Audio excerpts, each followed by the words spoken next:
أعوذ بالله السميع العليم من الشيطان اللعين الرجيم.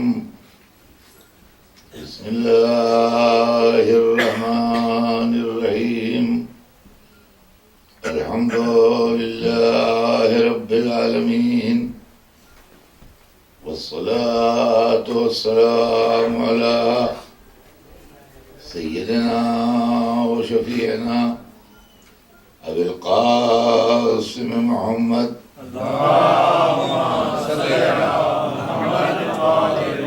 وآله الطيبين الطاهرين المعصومين، ولعنة الله على أعدائهم أجمعين من يومنا هذا إلى يوم الدين.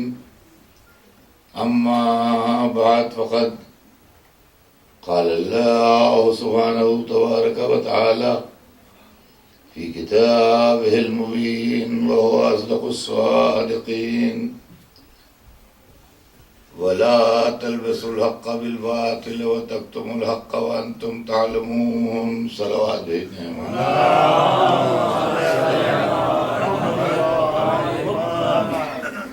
ارشاد اقدس سے جناب رب العزت ہے کہ اور حق کو باطل میں نہ ملاؤ اور حق کو نہ چھپاؤ جبکہ تم جانتے ہو. یعنی جانتے بوجھتے ہوئے حق کو باطل میں ملانا اور جانتے بوجھتے ہوئے حق کو چھپانا اللہ کو سخت ناپسند ہے. ہمارے آپ کے درمیان جو گفتگو چل رہی ہے وہ یہ ہے کہ اہل بیت کے حق کو چھپایا بھی گیا اور اہل بیت کے حق میں باطل کو ملا کے لوگوں کو دھوکہ بھی دیا گیا. میں نے آپ کی خدمت میں عرض کیا رسول اور ان کے بزرگوں کا کیریکٹر اسیسینیشن کیا گیا. پرسوں کی مجلس میں نے آپ کو سنایا تھا کہ رسول کے ساتھ اور ان کے کردار کے ساتھ ان کی شخصیت کے ساتھ کیا کیا عالم اسلام نے. کل میں نے آپ کی خدمت میں عرض کیا کہ حضرت علی کے ساتھ لوگوں نے کیا سلوک کیا اور علی کی شخصیت تاریخ کے آئینے میں آج بھی موجود ہے. ان کے واقعات بھی موجود ہیں، ان کے فضائل بھی موجود ہیں، ان کی کتاب بھی موجود ہے، سب کچھ موجود ہے. لیکن اس کے باوجود بھی دنیا کا طرز عمل ان کے ساتھ کیا ہے. پھر اس کے علاوہ بڑی اہم چیز جو ہر شخص کو ذہن میں رکھنے اور یاد رکھنے کی ہے وہ یہ ہے کہ رسول کی بیٹی کے ساتھ عالم اسلام نے کیا سلوک کیا. دیکھیے غور طلب بات یہ ہے کہ ہم اپنے خاندان یا اپنے گھرانے یا اپنے رشتہ داروں کی بات نہیں کرتے کہ فلاں نے ہمارے رشتہ دار کے ساتھ یہ غلط سلوک کیا. حالانکہ رواج یہ ہے کہ اگر اپنے رشتہ دار کے ساتھ کوئی کچھ کرتا ہے تو ہر جگہ فریاد کرتے، لیکن رسول کے خاندان کے ساتھ اگر زیادتی ہوتی ہے تو لوگ خاموش رہتے ہیں. جبکہ چاہیے یہ ایک مسلمان کی حیثیت سے کہ رسول کے خاندان کے ساتھ زیادتی ہو تو پہلے فریاد کرے بنسبت اپنے خاندان کے، لیکن ایسا ہوتا نہیں. رسول کی بیٹی کے ساتھ کیا سلوک ہوا، پوری فائل پوری مثل مقدمے کی تاریخ میں ایک ایک اتنا سا پرچہ انٹیکٹ محفوظ ہے اس کے اندر، اور کوئی شے ڈسٹرائے نہیں ہوئی ہے، کوئی شے ضائع نہیں ہوئی ہے، کوئی شے تلف نہیں ہوئی ہے. لیکن اس کے بعد بھی عالم اسلام کا حال یہ ہے کہ وہ سب کچھ سننے کے باوجود بھی وہیں پر کھڑے ہیں جہاں پر آج سے 1400 برس پہلے کھڑے تھے، اور ایک انچ بھی اپنی جگہ سے ہٹنے کے لیے تیار نہیں ہے. مسئلہ جو ہے وہ یہ ہے کہ جناب سیدہ کی چند حیثیتیں ہیں اور واقعے کی بھی چند حیثیتیں ہیں. سب سے پہلی چیز تو یہ ہے کہ ماننے والوں، رشتہ داروں، دوستوں کی طرف سے عزت رسول کو ملے گی، یا رسول کی طرف سے عزت کا فلو دوستوں، ماننے والوں، رشتہ داروں کی طرف ہوگا؟ یعنی رسول اس لیے محترم ہیں کہ ان کے ایسے ایسے ماننے والے ہیں، یا یہ ماننے والے ایسے محترم ہیں کہ ایسے رسول کے صحابی ہیں؟ کدھر سے کدھر ہے عزت کا بہاؤ؟ رسول کی طرف سے عزت کا بہاؤ دوسروں کی طرف ہے، یا دوسروں کی طرف سے عزت کا بہاؤ رسول کی طرف؟ تو ان کا نہیں صاحب یہ تو کوئی بات ہی نہ ہو، رسول کی طرف سے عزت ملے گی جس کو ملے گی۔ تو جب رسول کی طرف سے سب کو عزت ملے گی تو جب فہرست مرتب ہوگی رسول کے رشتہ داروں کی، رسول سے ملنے جلنے والوں کی، رسول سے تعلقات والوں کی، تو سب سے پہلا نام کس کا لکھا جائے گا؟ آپ کے خاندان میں، آپ کے رشتہ داروں میں، آپ کے عزیزوں میں آپ سے سب سے زیادہ کلوز کون ہے؟ سب سے زیادہ کلوز انسان سے اس کی اولاد ہوتی ہے، بیٹا یا بیٹی۔ سب سے زیادہ کلوز قانونی اعتبار سے، شرعی اعتبار سے، میراث کے اعتبار سے، جس اعتبار سے بھی آپ بات کیجیے، سب سے زیادہ کلوز اولاد ہوتی ہے۔ تو رسول سے متصل جو نام لکھا جائے گا وہ جناب سیدہ کا نام ہوگا، پہلا نام جناب سیدہ کا ہوگا۔ ہاں مولا علی کا بھی نام آئے گا مگر جناب سیدہ کے بعد آئے گا۔ امام حسن، امام حسین کا بھی نام آئے گا مگر جناب سیدہ کے بعد آئے گا۔ پہلا نام جو آئے گا وہ جناب سیدہ کا آئے گا، اس لیے کہ جتنا قریبی رشتہ جناب سیدہ کا رسول اللہ سے ہے اتنا قریبی رشتہ نہ مولا علی کا ہے، نہ امام حسن کا ہے، نہ امام حسین کا ہے۔ باپ و بیٹی کا رشتہ۔ دوسری بات یہ ہے کہ یہ وہ بیٹی ہے جس کو پورا عالم اسلام آیت تطہیر میں شامل کرتا ہے۔ قرآن مجید میں ایک آیت ہے کہ انما یرید اللہ لیذھب عنکم الرجس اہل البیت ویطہرکم تطہیرا۔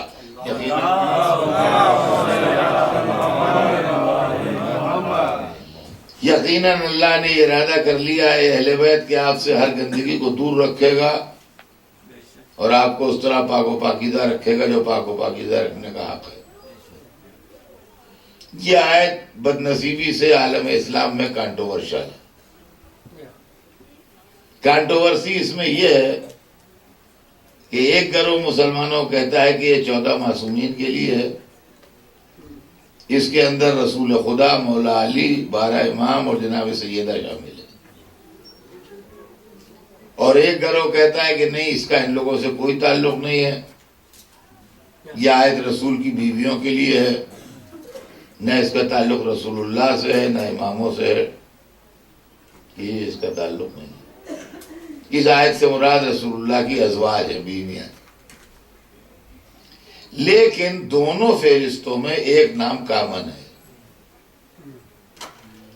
جو اماموں کو اور رسول کو آیت تطہیر میں شامل مانتے ہیں وہ بھی جناب سیدہ کا نام شامل کرتے ہیں کہ یہ شامل ہے، اور جو بیویوں کو فہرست میں مانتے ہیں وہ بھی جناب سیدہ کا نام شامل کرتے ہیں کہ یہ آیت تطہیر میں شامل ہیں۔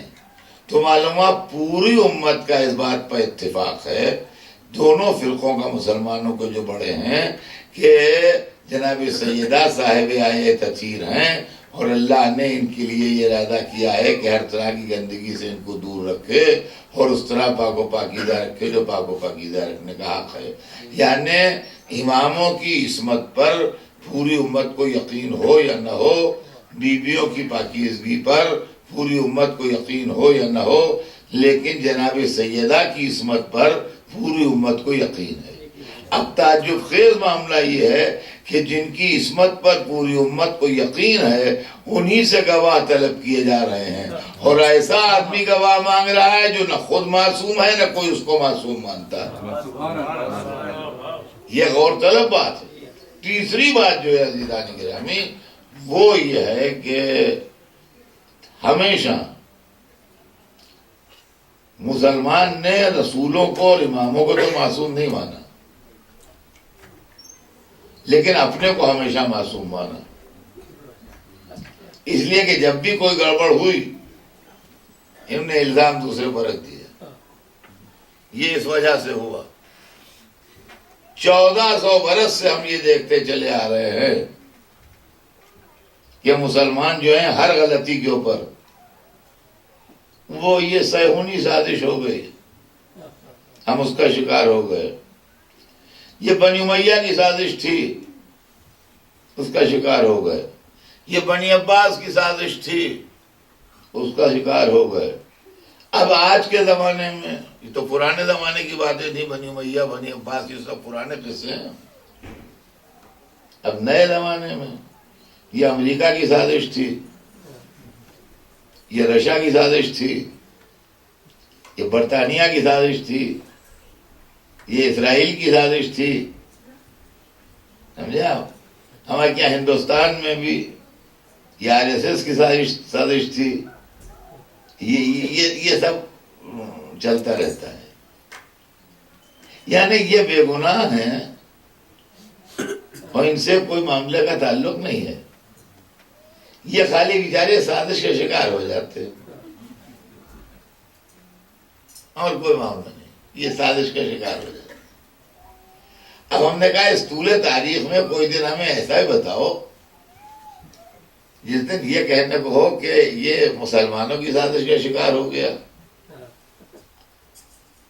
ان کا روس کیوں ٹوٹ گیا، کہ اسلامی سازش کا شکار ہو گیا تھا۔ ایسا کہیں سننے میں نہیں آتا کہ ان کی سازش کا کوئی شکار ہو جائے۔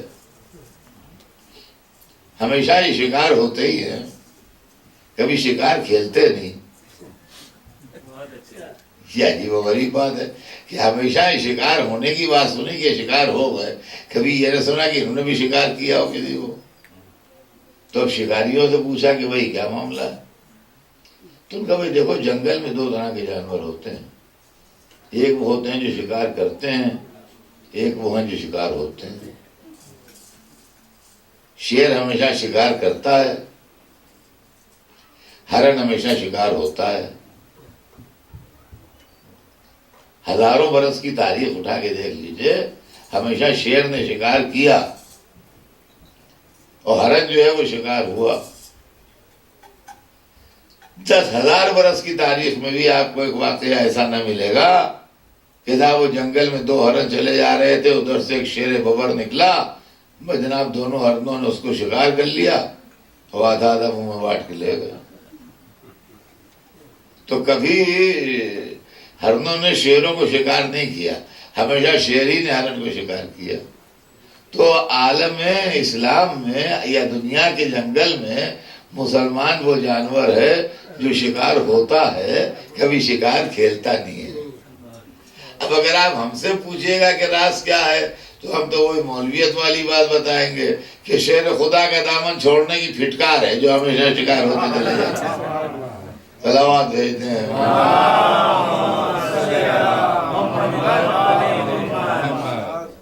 تو عزیزان گرامی، غور طلب مسئلہ جو ہے وہ یہ ہے کہ آج عالم اسلام میں ہر چیز کا الزام ہے کہ یہ اس کی وجہ سے ہو۔ جناب سیدہ کا واقعہ رسول کے 6 مہینے کے اندر ہوا ہے۔ جناب سیدہ کا کیس جو ہے وہ within 6 months ہے رسول کی رحلت کے۔ اب وہاں نہ صہیونی سازش ہے، نہ اسرائیلی سازش ہے، نہ امریکی سازش ہے، نہ برطانوی سازش ہے، کوئی سازش نہیں ہے۔ قریب ترین لوگ رسول کے، غور طلب ہے یہ چیز۔ دیکھیے یہ چند لفظیں نہیں ہیں، یہ تقریر ہے آدمی کے۔ آج کی مجلس جو ہوتی ہے اس کے اندر اس کی اہمیت نہیں ہے کہ لوگ کتنے ہیں، اہمیت یہ ہے کہ وہ کون کون سن سکتا ہے اس کو، اس لیے کہ ویڈیو بنتا ہے، دور دور جاتی ہے مجلس۔ تو غور طلب مسئلہ جو ہے وہ یہ ہے کہ یہ عالم اسلام کا بڑا پیچیدہ اور بڑا سنجیدہ مسئلہ ہے۔ جس پر غور کرنا چاہیے کہ یہ مسئلہ کیا ہے. یعنی ایک طرف رسول کی بیٹی ہے، رسول کا داماد ہے، رسول کے نواسے ہیں، رسول کے فیملی ممبرس ہیں، اور دوسری طرف رسول کے دوست ہیں، رسول کے ساتھی ہیں، رسول کے کمپینین ہیں، اور بالکل رسول کے 6 مہینے کے اندر اندر یہ واقعہ ہوتا ہے. اس لیے کہ پورا عالم اسلام بالاتفاق یہ لکھتا ہے کہ رسول کے 6 مہینے کے اندر جناب سیدہ کی رحلت ہو گئی. یعنی پورے 6 مہینے رسول کے بعد زندہ نہیں رہے. 75 یا 90 دن کی جو 2 روایتیں ہمارے یہاں ہیں، اس کے علاوہ بھی روایتیں ہیں. بہرحال جو بھی روایتیں ہیں وہ 6 مہینے کے اندر کی ہیں، اس کے آگے کی نہیں ہیں. تو رسول کے دوستوں اور رسول کے خاندان والوں کے درمیان کا کانفلکٹ ہے. ہم اس سے اپنے کو الگ کیسے کر سکتے ہیں جبکہ ہم ان کا کلمہ پڑھتے ہیں؟ اور ہم کیسے کہہ سکتے ہیں کہ ہمارا کوئی تعلق اس سے نہیں ہے جبکہ ہم ان کے امتی ہیں؟ دیکھیے غور کیجیے گا. اب اس میں سے کسی ایک کا ساتھ دینا پڑے گا، یا رسول کے خاندان والوں کا ساتھ دینا پڑے گا، یا رسول کے دوستوں کا ساتھ دینا پڑے گا. یہ ممکن نہیں ہے کہ ہم یہ کہہ دیں کہ دونوں صحیح ہیں. اب رہ گیا یہ کہ وہ لوگ جو کہتے ہیں ارے آپ اصحاب رسول کہ وہ بھروسہ نہیں کرتے، ان کے لیے ایسی بات سوچتے ہیں کہ وہ غلطی کریں گے. ہم کہتے ہیں آپ رسول کی بیٹی اور رسول کے داماد اور رسول کے نوازوں بھروسہ نہیں کرتے کہ وہ گڑبڑ کریں گے. اور جو آدمی اپنی اولاد کو صحیح نہ کر سکے وہ دوسروں کو کیا صحیح کرے گا؟ غور طلب بات یہ ہے کہ جو آدمی اپنی اولاد کو نہ صحیح کر سکے وہ دوسروں کو کیا صحیح کرے.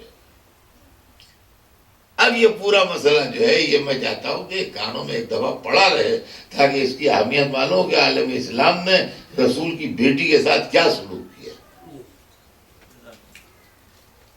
دوستوں نے رسول کے ساتھ کیا سلوک کیا، یہ کانوں میں پڑی رہے بات.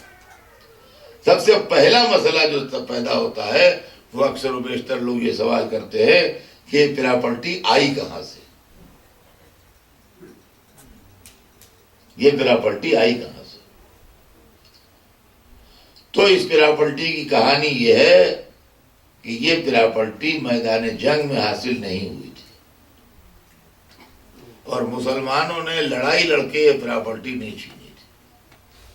جب مسلمان لڑائی لڑتے تھے اور کوئی پراپرٹی پر قبضہ کرتے تھے تو اس کے اندر سے سب مسلمانوں کا حصہ ہوتا تھا جو بٹتا تھا، اور مال غنیمت میں خمس نکلتا تھا.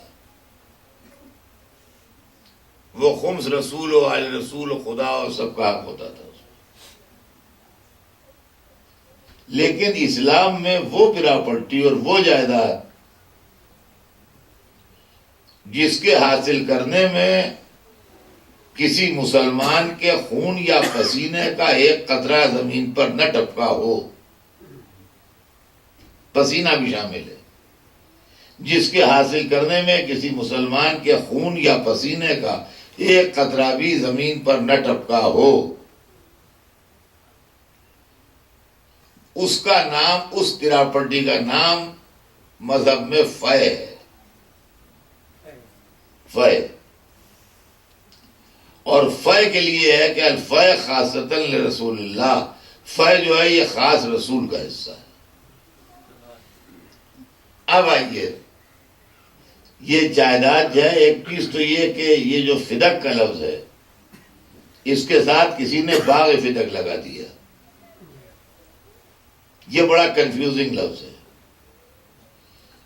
باغ سے مراد ایک درختوں کا باغ سمجھ میں آتا ہے، جیسے ہمارے ہندوستان میں آم کے باغات ہوتے ہیں، امرود کے باغات ہوتے ہیں، سنترے کے باغات ہوتے ہیں، ناریل کے باغات ہوتے ہیں.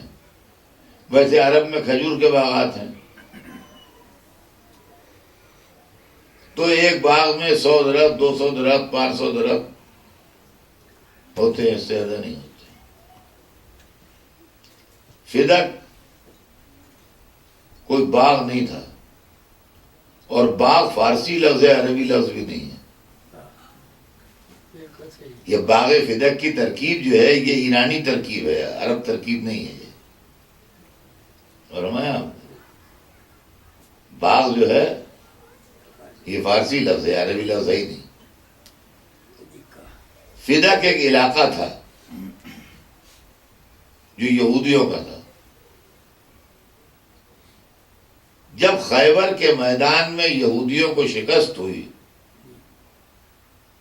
اور خیبر کی زمینیں انہیں مسلمانوں کو دینا پڑی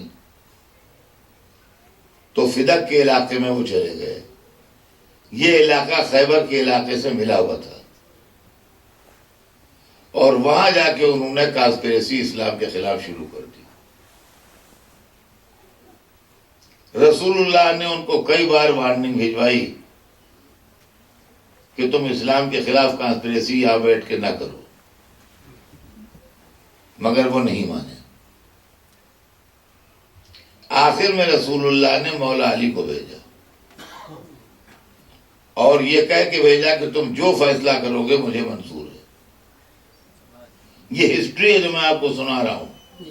جو فیصلہ کرو گے مجھے منظور ہے. جب مولا علی تشریف لے گئے تو روب فاتح خیبر سے بغیر لڑے بھیڑے ہوئے وہ کمپرومائز کرنے پر تیار ہو گئے. اور کمپرومائز یہ ہوا کہ فیوچر میں وہ اسلام کے خلاف کوئی کانسپریسی نہیں کریں گے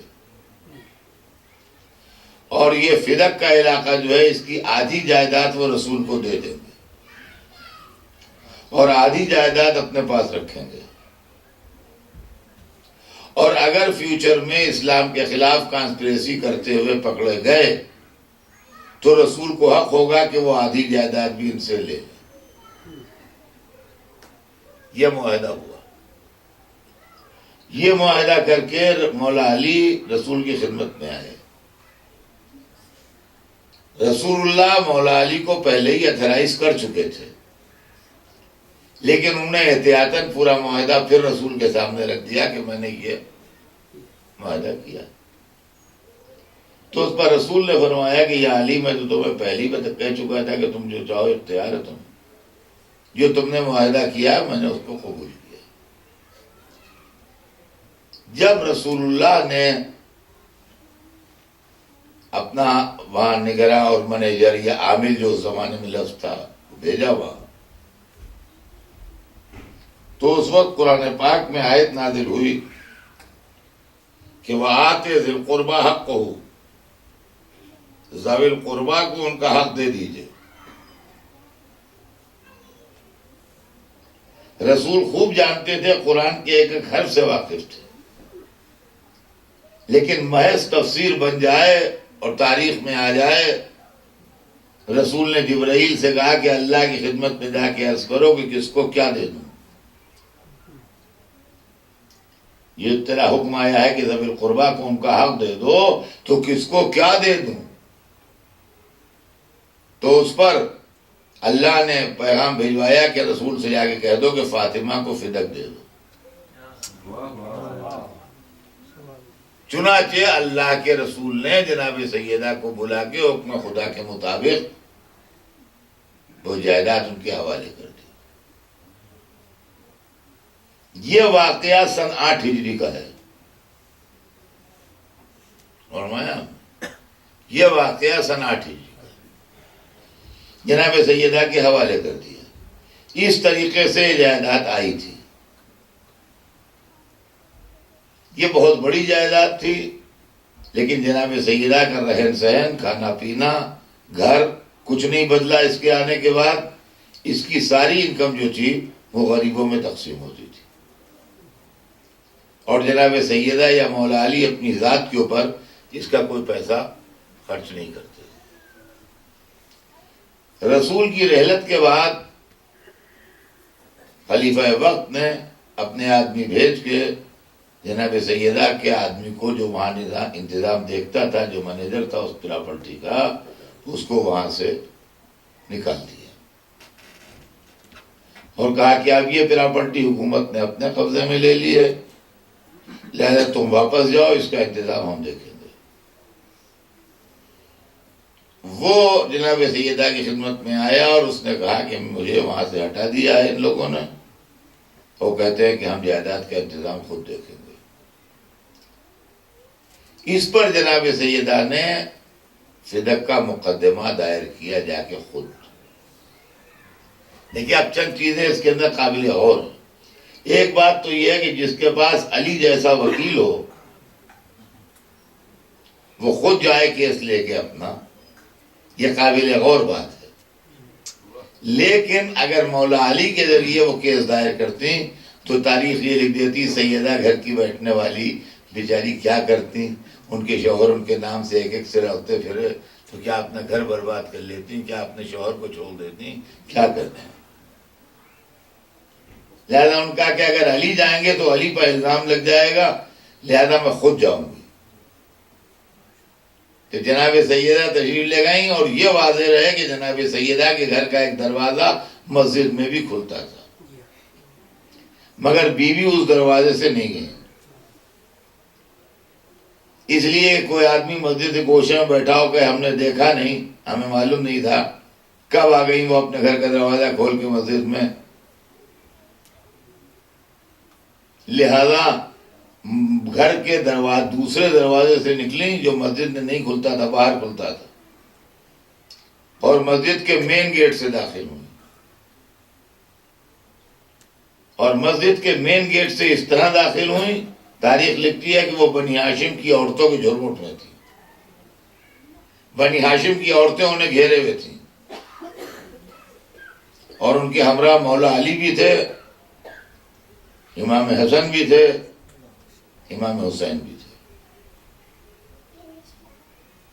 اس شان سے وہ مسجد میں داخل ہوئی۔ جب وہ مسجد میں داخل ہوئی تو خلیفہ نے ان سے پوچھا کہ رسول کی صاحبزادی آپ کیسے تشریف لائیں؟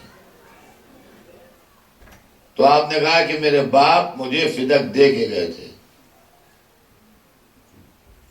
میرے باپ اپنی زندگی میں مجھے فدق دے گئے تھے، تم نے اپنے آدمی بھیج کے میرے آدمی کو وہاں سے ہٹا دیا ہے، میں یہ کہنے آئی ہوں کہ تم اپنے آدمی کو وہاں سے واپس بلا لو اور میرے آدمی کو وہاں کام کرنے دو۔ اس پر خلیفہ نے یہ بات پوچھی کہ آپ کے پاس گواہ ہیں اس بات کے کہ آپ کے باپ آپ کو دے گئے تھے؟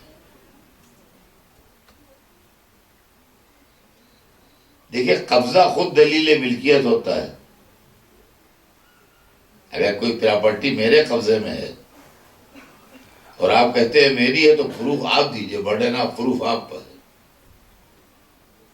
یہاں خلیفہ برڈن آف پروف جو ہے وہ جناب سیدہ پر ڈال رہے ہیں کہ آپ پروف کیجئے کہ وہ آپ کی پراپرٹی ہے، آپ کے باپ آپ کو دے کے گئے تھے۔ تو یہ مسئلہ جو ہے جناب سیدہ سے گواہ مانگنے کا، یہ مسئلہ قابل غور ہے۔ دیکھیے یہ معمولی مسئلہ نہیں ہے۔ جو لوگ کہتے صاحب یہ تو اسلام ہے، چھوٹے بڑے سب برابر ہیں اس میں، چھوٹے بڑے برابر ہیں بھائی، اور نہیں بھی برابر ہیں۔ اب سنیے، میں نے آپ سے کوئی بات بیان کی، آپ کو حق حاصل ہے کہ آپ کہیے کہ ثبوت لائیے آپ، ٹھیک؟ میں نے کہا اس کا ثبوت فلاں حدیث دیکھیے اس میں ہے، میں نے حدیث پیش کی اپنے قول کے ثبوت میں۔ آپ نے کہا ہاں ٹھیک ہے، حدیث تو آپ نے پیش کر دی، اب ہم یہ دیکھیں گے کہ یہ معتبر ہے کہ غیر معتبر ہے۔ اگر معتبر ہے تو مان لیں گے، وہاں تک تو چلے گی بات۔ لیکن جب میں نے قرآن کی آیت پیش کر دی ثبوت میں تو آپ کہیں کہ ذرا ہمیں غور کرنے دیجئے کہ قرآن معتبر ہے کہ نہیں۔ تو اب قرآن کے لیے معتبر ہونے کا مطلب یہ ہے کہ آپ خود غیر معتبر ہیں جو قرآن کے معتبر ہونے کے لیے دلیل تھا۔ جناب سیدہ وہ ہیں کہ جن کے لیے آیہ تطہیر کہتی ہے کہ اللہ نے ہر گندگی سے دور کیا، تو جناب سیدہ سے گواہ مانگنا آیہ تطہیر پر عدم اعتماد ہے، اور آیہ تطہیر پر عدم اعتماد جو ہے یہ بہت خطرناک چیز ہے۔ اس لیے کہ اگر جناب سیدہ نے غلط دعویٰ کیا تو آیہ تطہیر نے غلط بیان دیا، اگر آیہ تطہیر نے غلط بیان دیا تو قرآن میں غلطی پکڑی گئی، تو جس مذہب کی دینی کتاب میں غلطی پکڑی جائے وہ مذہب خود غلط ہوگا کہ صحیح ہوگا؟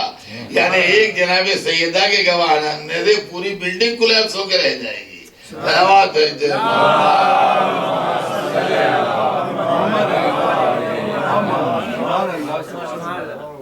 انہوں نے کہا کہ ہاں میرے پاس گواہ ہیں، کہا پیش کیجیے۔ سب سے پہلی گواہی حضرت علی نے دی کہ میں گواہی دیتا ہوں کہ رسول ان کو دے گئے تھے۔ دوسری گواہی امام حسن نے دی کہ میں گواہی دیتا ہوں میرے نانا دے گئے تھے۔ تیسری گواہی امام حسین نے دی کہ میں گواہی دیتا ہوں کہ میرے نانا انہیں دے گئے تھے۔ چوتھی گواہی ام ایمن نے دی جو رسول اللہ کے باپ کی کنیز تھی اور رسول کو ورثے میں ملی تھی، مگر رہیں اسی گھر میں، رسول نے آزاد کر دیا تھا مگر وہ آزاد ہوئی نہیں۔ انہوں نے کہا کہ مجھے اس گھر کی کنیزی بہتر ہے آزادی سے، تو زندگی بھر رہیں وہ رسول کے قدموں سے لپٹی ہوئی۔ ام ایمن انہوں نے گواہی دی کہ میرے آقا دے گئے تھے۔ خلیفہ کہنے لگے اس کے علاوہ بھی کوئی گواہ ہے؟ کہا نہیں، بس یہی گواہ ہے۔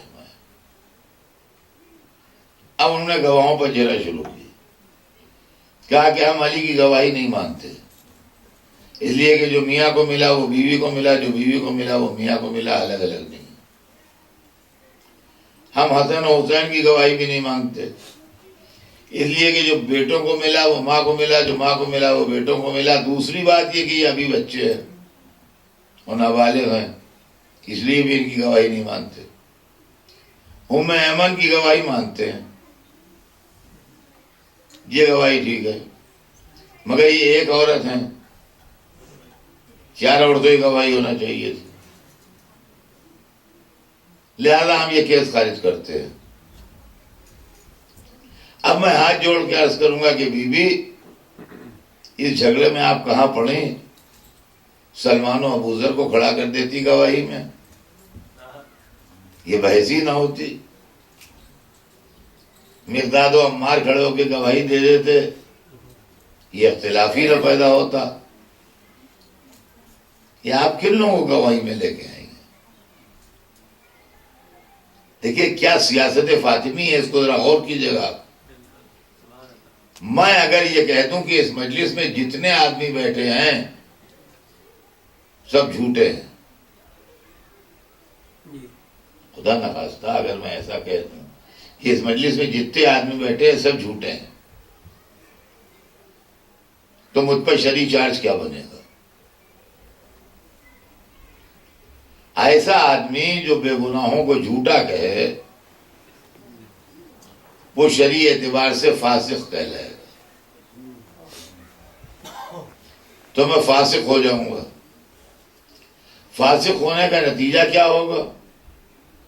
کہ میں نماز کی امامت نہیں کر سکتا اس لیے کہ فاسق ہوں، جمعے کی امامت نہیں کر سکتا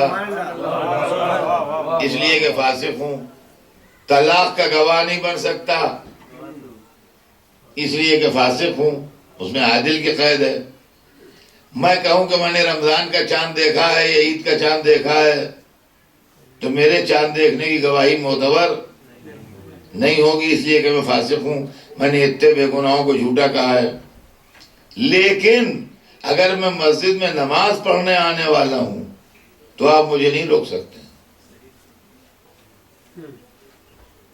اس لیے کہ آپ کو جھوٹا کہہ کے گناہگار ہوں گا، آپ کو جھوٹا کہہ کے کافر نہیں ہو جاؤں گا۔ آپ کو جھوٹا کہہ کے گناہگار ہو جاؤں گا میں، مگر آپ کو جھوٹا کہہ کے کافر نہیں ہو جاؤں گا۔ نماز پڑھانے کے قابل نہیں رہوں گا، لیکن نماز پڑھنے سے آپ مجھے مسجد میں نہیں روک سکتے کہ خبردار مسجد میں قدم نہ رکھنا، تم نے اتنے لوگوں کو جھوٹا کہا ہے۔ نہ اتنے لوگ جانے، خدا جانے، میدان محشر میں فیصلہ ہوگا جو کچھ ہوگا، لیکن نماز پڑھنے سے آپ کو نہیں روک سکتے۔ تو اتنے مجمع کو جتنے یہاں بیٹھے تھے سب کو جھوٹا کہا، اس کے بعد بھی مسجد میں میری انٹری بین نہیں ہو سکتی۔ لیکن اگر میں کہہ دوں قرآن جھوٹا ہے، آپ کو کچھ نہیں کہتا، میں نے کہا قرآن جھوٹا ہے، اب مسجد میں نہیں آ سکتا ہوں اس لیے کہ اسلام کے دائرے سے نکل گیا قرآن کو جھوٹا کہہ کے۔ اور فرمایا ہم نے تو قرآن کو جھوٹا کہہ دینا جو ہے اس سے کافر ہو جاؤں گا، آپ کو جھوٹا کہنے سے گناہگار ہوں گا، کافر نہیں ہوں گا۔ فاطمہ اگر سلمان و ابو ذر کو لے کے آتی اور ان کو جھٹلایا جاتا تو جھٹلانے والے گناہگار تو ہوتے، مگر اس کے آگے اس سے بڑا چارج نہ لگتا۔ نہ ہی ان کو جو ایک دفعہ خدا کی گواہی میں آئے، ایک دفعہ رسول خدا کی گواہی میں آئے، تاکہ اگر غلط ہے تو نہ ان کو مانو نہ اس کو مانو۔ صلوات بھیجتے ہیں۔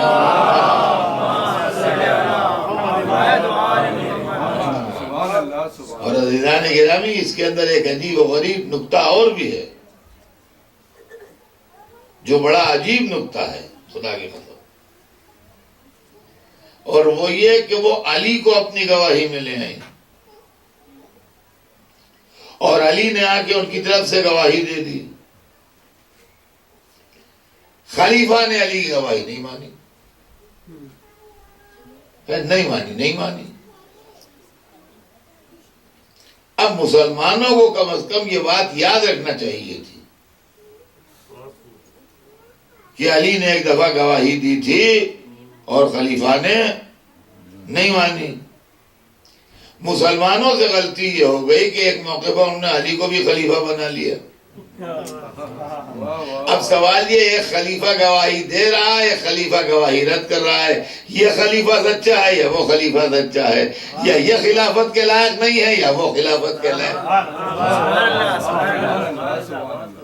اگر انہوں نے غلط گواہی رد کی ہے تو وہ خلافت کے لائق نہیں، اگر انہوں نے جھوٹی گواہی دی ہے تو یہ خلافت کے لائق۔ تو دوسری مصیبت آئی، اور دوسری طرف حسن حسین کو لے آئی، جن کے لیے رسول نے کہا کہ الحسن والحسین سیدہ شباب اہل الجنہ، حسن حسین سردار ہیں جوانان جنت کے۔ اب قیامت کے دن آدم فریاد کریں گے کہ میں نے وہ گیہوں کھا لیا تھا جو مجھ پر حرام نہیں تھا تو مجھے جنت سے باہر کر دیا گیا، اور انہوں نے پورے جائیداد کے دعویٰ کیا جھوٹا، اور جنت کے جوانوں کے سردار بنا دیے گئے، انصاف پروردگار کدھر گیا؟ یہ بھی ایک مسئلہ غور طلب ہے، سوچنے کے قابل ہے۔ تو اب سمجھے آپ کہ یہ کیوں نہیں؟ اب ایک ام ایمن کی بات بچتی ہے کہ ام ایمن کیسے ہیں۔ جیسے ہی خلیفہ نے مقدمہ خارج کیا ویسے ہی جناب سیدہ نے کہا کہ اچھا میرے باپ کی میراث سے میرا حصہ لاؤ۔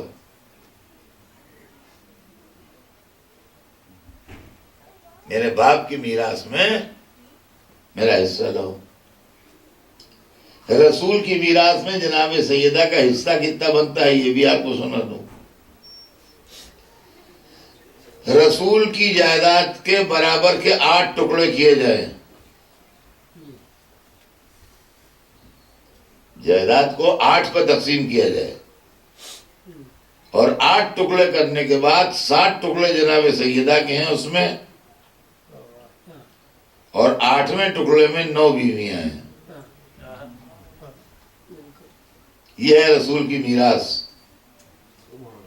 رسول کی پراپرٹی کے 8 ٹکڑے ہوں گے، 8 ٹکڑوں میں 1 ٹکڑا ازواج کے حصے کا چلا جائے گا، بقیہ 60 ٹکڑے جو ہیں وہ اولاد کے ہیں۔ اولاد اکیلی جناب سیدہ تھی اس وقت، لہذا ان کو 60 ٹکڑے ملیں گے، اور 1 ٹکڑے کے اندر پھر 9 ٹکڑے کیے جائیں گے جو 9 بیویوں میں تقسیم ہوں گے۔ یہ تھی رسول کی میراث۔ تو انہوں نے کہا کہ ہم میراث تو نہ دیں گے آپ کو۔ کہا کیوں نہیں دو گے؟ سنیے، یہ سب انٹیکٹ فائل پوری موجود ہے اسلامی کتابوں میں۔ کہا کیوں نہیں دو گے؟ کہا ہم نے آپ کے بابا کو کہتے سنا ہے کہ ہم گھروں انبیاء نہ وارث ہوتے ہیں نہ وارث بناتے ہیں، بلکہ جو چھوڑ جاتے ہیں وہ صدقہ ہوتا ہے۔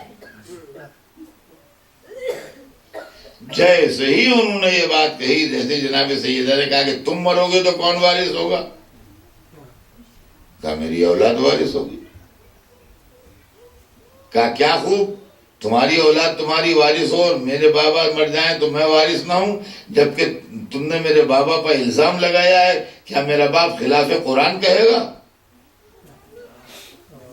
اور قرآن میں خدا نے کہا ورث سلیمان داؤد، سلیمان داؤد کے وارث ہوئے۔ سلیمان بھی نبی تھے اور داؤد بھی نبی تھے، کیسے وارث ہوئے؟ اور دوسرے مقام پر قرآن نے جناب زکریا کی دعا نقل کی ہے کہ پالنے والے مجھے اولاد دے، یرثنی و یرث من آل یعقوب، جو میری وارث ہو اور آل یعقوب کی وارث ہو۔ اور اللہ نے ان کو یحییٰ سا بیٹا دیا، تو یحییٰ بھی نبی تھے اور زکریا بھی نبی تھے۔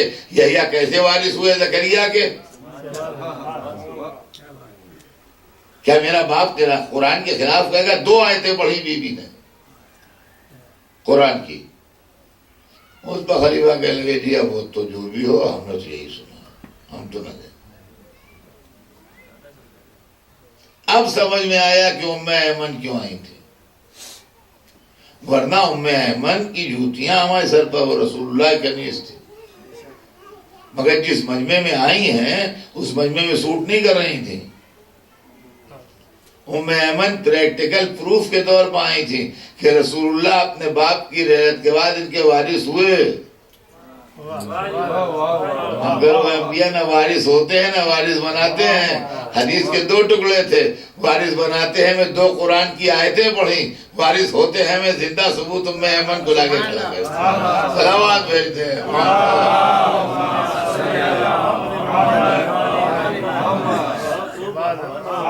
اس کے اوپر امام ابو حنیفہ نے بہت زبردست بات لکھی ہے۔ وہ لکھتے ہیں کہ بی بی کا یہ دعویٰ اصل میں جائیداد کے لیے نہیں تھا، یہ دعویٰ جائیداد کے لیے نہیں تھا، یہ ٹوکن دعویٰ تھا، علامتی دعویٰ تھا۔ وہ دربار سے اپنی سچائی منوانا چاہتی ہیں کہ مجھے صدیقہ مان لو، اور اگر دربار کہیں ان کی سچائی کو مان لیتا اور ان کو سچا مان لیتا تو فوراً پلٹ کے وہ اپنے شوہر کی خلافت کا دعویٰ کر دیتے۔ خلیفہ سیانے تھے، وہ سمجھ گئے کہ یہ ہو جائے گا، انہوں نے سیدہ کو سچا مانا ہی نہیں، علامتی دعویٰ تھا، یہ جائیداد کا دعویٰ تھا ہی نہیں، جائیداد سے دلچسپی تھی نہیں۔ میں نے کہا سبحان اللہ، اگر ایسا تھا تو سیاست فاطمی بہت کامیاب تھی، جو اپنے دشمن کو دوراہے پر لا کے کھڑا کر دیا کہ یا مجھے سچا مانو اور خلافت چھوڑو، یا مجھے جھوٹا مانو اور جنت چھوڑو۔ صلوات بھیجتے ہیں۔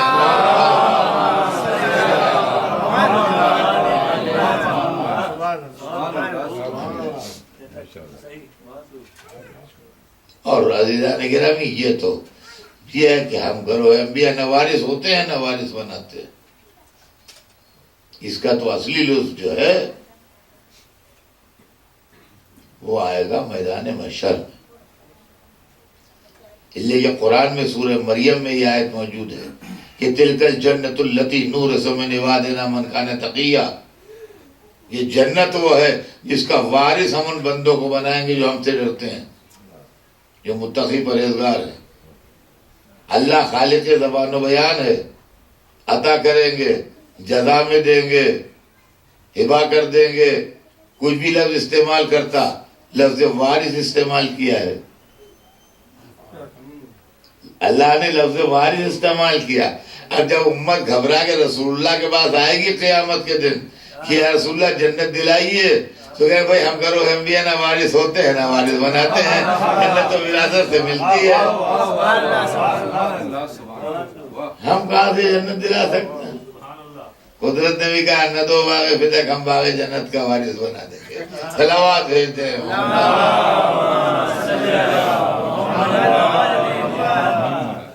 تو عزیزان گرامی، یہ مسئلہ جناب سیدہ کا رسول کی بیٹی کا مسئلہ، دختر رسول کا مسئلہ۔ اور اگر رسول نے اپنی بیٹی کو نہ بتایا کہ انبیاء کے اب لوگ وارث ہوتے ہیں کہ نہیں ہوتے ہیں، یہ دوسرے کو بتانے کی کیا ضرورت تھی؟ تو بیٹی سے بتانا چاہیے تھا کہ بیٹا میرے بعد میری وراثت کا دعویٰ نہ کرنا، پیغمبر لوگ وارث ہوتے نہیں ہیں، نہ وارث بناتے ہیں۔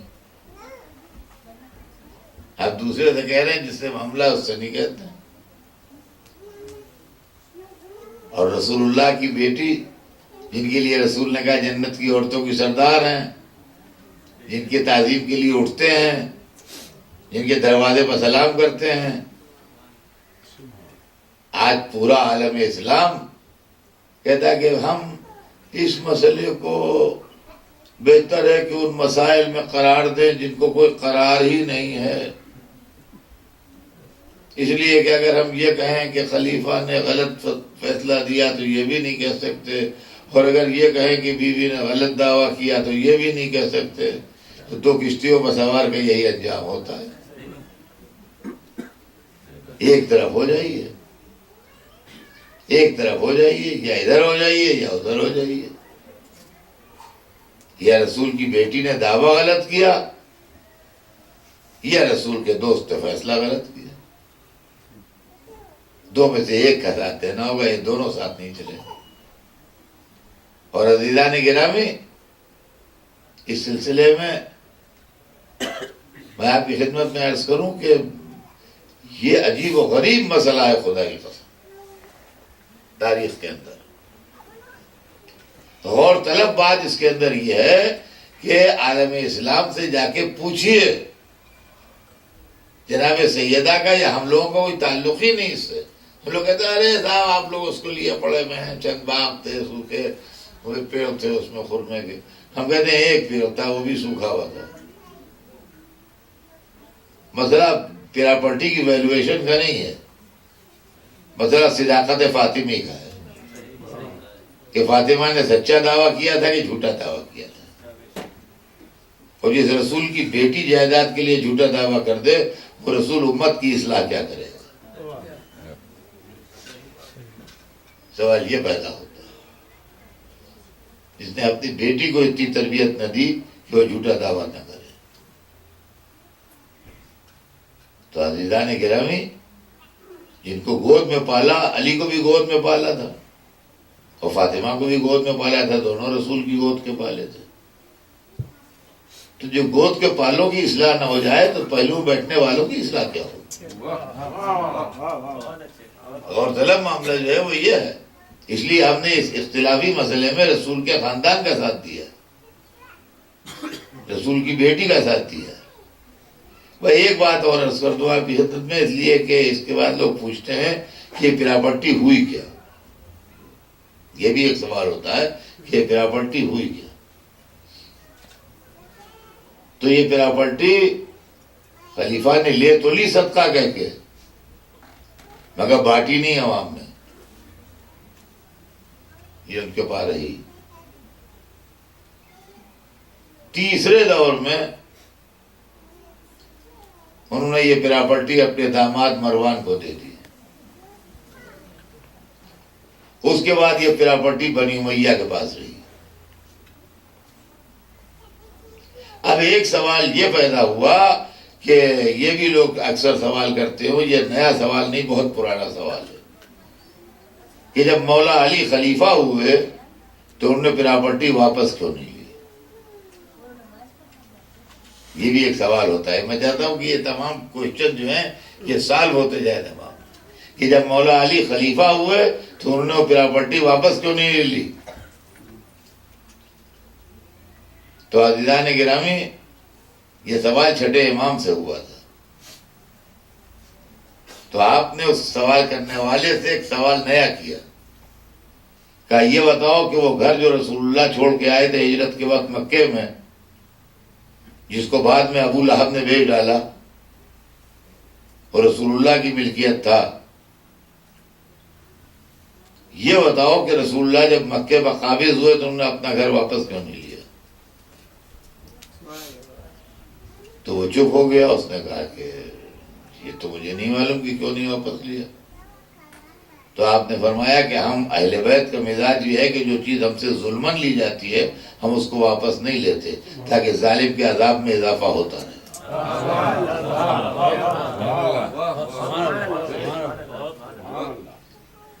تو عزیزان گرامی، یہ سلسلہ چلتا رہا۔ آخری بات سن لیجیے اور بات تمام کروں، چلنا جو کچھ ہے مختصراً وہ کل عرض کروں گا کہ اس کے اندر زیادہ جھگڑے کی ضرورت ہی نہیں۔ نہ ہم سے کوئی تعلق ہے اور نہ معصومہ عالم سے تعلق ہے۔ اس معاملے کو اس اینگل سے دیکھیے کہ میں یہ سوال کرتا ہوں کہ یہ غور کر کے محرخین اسلام، محققین اسلام، علماء اسلام بتائیں کہ یہ پراپرٹی جناب سیدہ کے پاس جس وقت آئی ہے فدق، اس کا ٹائٹل کس کے نام تھا؟ دیکھیے غور کیجیے گا ذرا، اس کا ٹائٹل کس کے نام تھا؟ یہ رسول اللہ کی ذاتی پراپرٹی تھی جو انہوں نے اپنی بیٹی کو دے دی، یا اسٹیٹ کی پراپرٹی تھی جس پر رسول بحیثیت رسول کے قابض تھے اور انہوں نے اپنی بیٹی کو دے دی؟ ٹائٹل جو تھا پراپرٹی کا یہ کس کے نام تھا؟ اسٹیٹ کے نام تھا کہ رسول اللہ کے نام تھا؟ بھئی دو ہی شکلیں ہیں، یا رسول اللہ کے نام ہوگا اس کا ٹائٹل یا اسٹیٹ کے نام ہوگا۔ اگر رسول اللہ کے نام تھا ٹائٹل اور وہ ان کی ملکیت تھی تو باپ بیٹی کو جو چاہے دے دے، کون لینے والا ہے، چھیننے والا کون؟ باپ اپنی بیٹی کو کچھ ہبا کر دے اپنی زندگی میں اپنی خوشی سے، تو کون سا قانون دنیا میں آج تک ایسا بنا ہے جو اس سے واپس لے لے گا؟ جو باپ اپنی زندگی میں اپنی بیٹی کو دے دے۔ تو اگر ٹائٹل رسول اللہ کے نام تھا اور پراپرٹی ان کی تھی اور انہوں نے اپنی صاحبزادی کو دے دی، تو خلیفہ کو کیا حق تھا چھیننے کا؟ اور اگر پراپرٹی اسٹیٹ کے نام تھی تو رسول اللہ کو کیا حق تھا اپنی بیٹی کو دینے کا؟ بحیثیت آفیسر کے اگر آپ کسی پراپرٹی پر قابض ہیں سرکاری جائیداد پر، تو اپنی اولادوں کو بانٹ دیں گے کیا؟ یہ تو کوئی طریقہ نہیں ہے۔ تو آپ کو اس لیے ملی ہے کہ آپ کا یہ عہدہ ہے جو اس کو آپریٹ کرے گا۔ آپ اولادوں کو بانٹنے والے کون؟ تو اگر اسٹیٹ کی پراپرٹی تھی تو رسول کی غلطی ہے کہ رسول نے دے کے دی بیٹی کو، اور اگر رسول کی پراپرٹی تھی تو خلیفہ کی غلطی ہے کہ ہم نے جناب سیدہ سے لی کیوں؟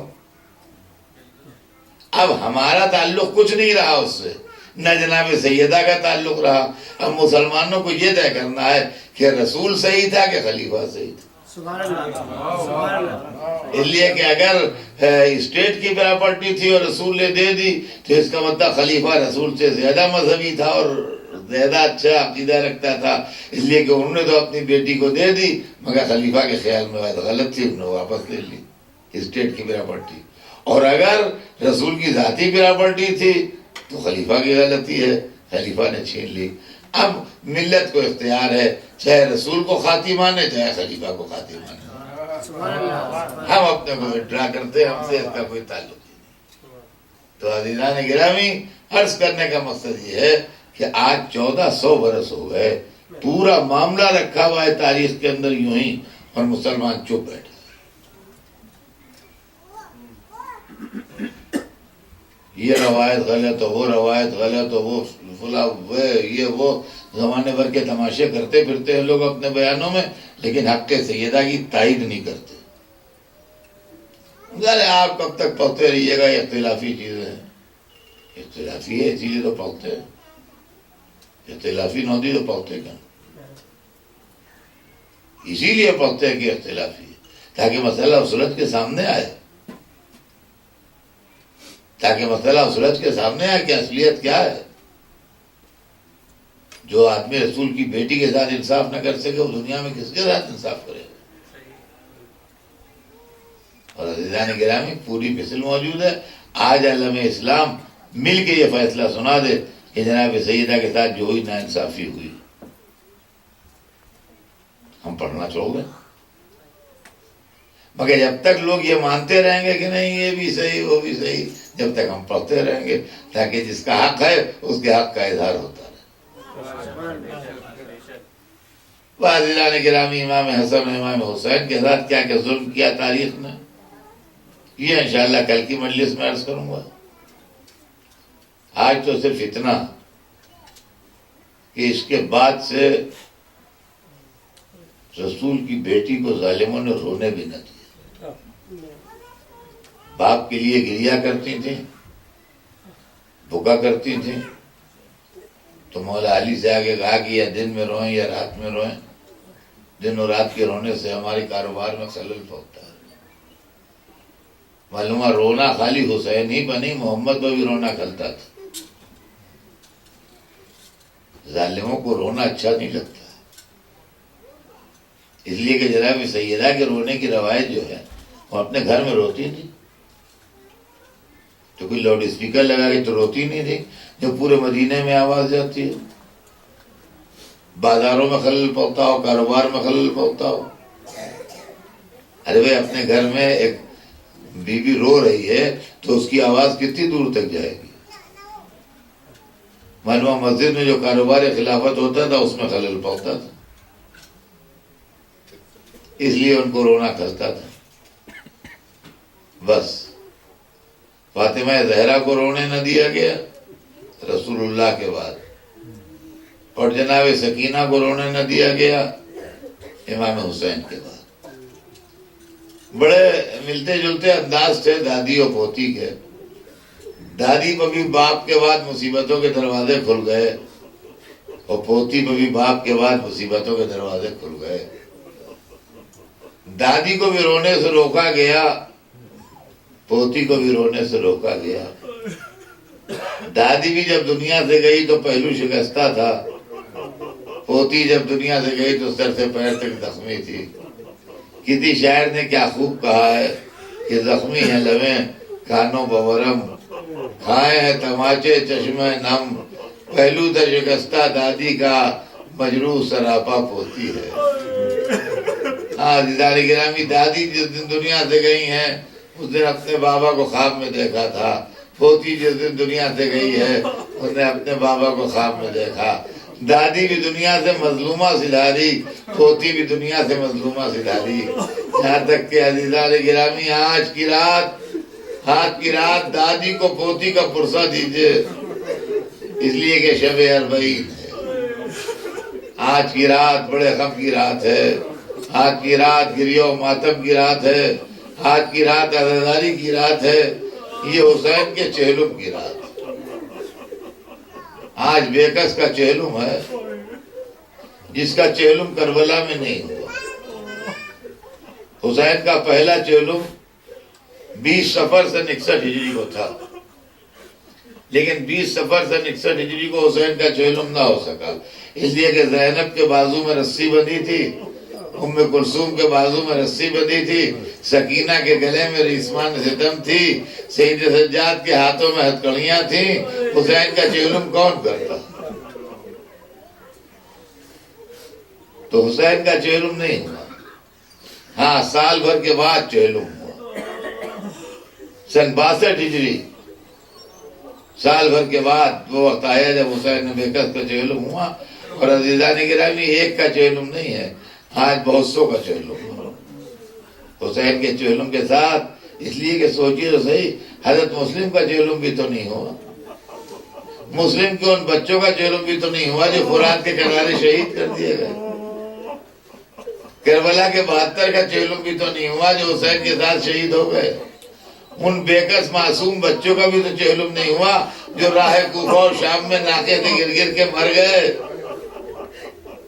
اور عزیزان گرامی سکینہ کا چہلم بھی تو نہیں ہوا جو شام کے قید خانے میں تڑپ تڑپ کے دم توڑ گئے۔ ان بیکسوں کا چہلم نہیں ہوا، ان غریبوں کا چہلم نہیں ہوا، آج حسین کے چہلم کے ساتھ ان سب کا چہلم بھی ہے۔ کربلا کی زمین انتظار میں ہے، کوئی آنے والا ہے، قافلہ قریب آ رہا ہے۔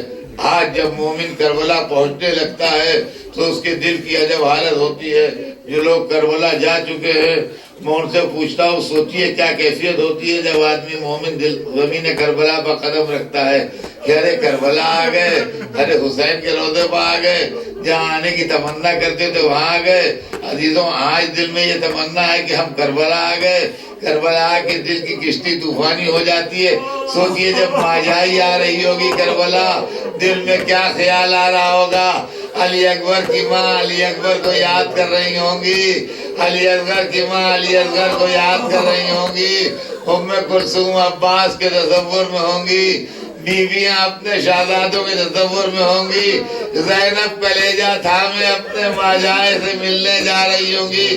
اے بھیا حسین، سال بھر کی قید کاٹ کے بہن تم سے ملنے آ رہی ہے، در دیوار پر حسرت برس رہی ہوگی۔ میرا دل کہتا ہے جنت سے سیدہ آئی ہوگی۔ اے بیٹی زینب تو اکیلی نہیں ہے، جنت سے تیری ماں بھی تیرے ساتھ آئی ہے حسین پر رونے کے۔